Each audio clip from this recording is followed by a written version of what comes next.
আসানসোলের কুলটি বিধানসভার অন্তর্গত ডিশেরগড়ের বিজেপি কার্যালয় থেকে হুডখোলা গাড়িতে চেপে আসানসোল লোকসভা নির্বাচনের বিজেপি প্রার্থী এস আলুওয়ালিয়া ও বিজেপি নেতা জিতেন্দ্র তিওয়ারি সহ বিজেপি কর্মী সমর্থকেরা প্রথমবার মোটরসাইকেল মিছিল করে এসে ছিন্নমস্তা মন্দিরে পুজো দেন। পাশাপাশি এই দিন তিনি ডিশেরগড় অঞ্চলে বিজেপি কর্মী সমর্থকদের সঙ্গে নিয়ে কর্মী সভাও করেন। এছাড়াও এই দিন আরও অনেক কর্মসূচি রয়েছে বলে জানান তারা। এদিন পুজো করার পর কি বললেন তা শুনে নেব। आदमी सब वहाँ खड़ा है गेट में।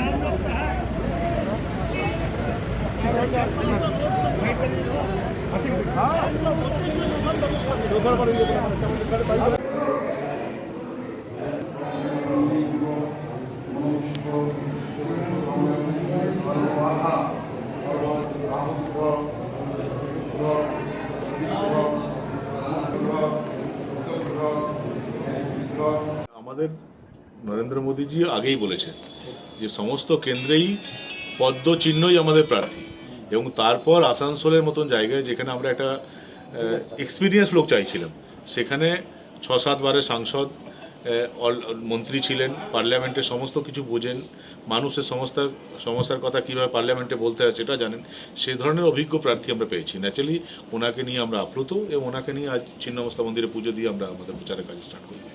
আর কম্পিটিশন, আর তৃণমূল কংগ্রেসের লোকরা দেখুন ক্যান্ডিডেট কাছেই কেউ যেতে চাইছে না, তো সেই জন্য আমাদের মধ্যে একটু ভুল বোঝাবুঝি হয়ে যাচ্ছে, একটু ধাক্কাধাক্কি হয়ে যাচ্ছে।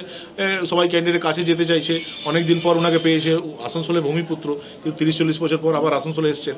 আগ্রহ আছে ছেলেদের যে আমরা যাব, আমার বাবার মুখে শুনেছি, আমার দাদুর মুখে শুনেছি উনি আসানসোলের জন্য অনেক কাজ করেছেন, সেই কারণে ছেলেদের মধ্যে একটা আগ্রহ আছে, সবাই কাছে যেতে চাইছে, তার মধ্যে একটা ঠোকাঠুকি হয়ে যাচ্ছে, এটাকে ওইভাবে দেখলে চলবে না।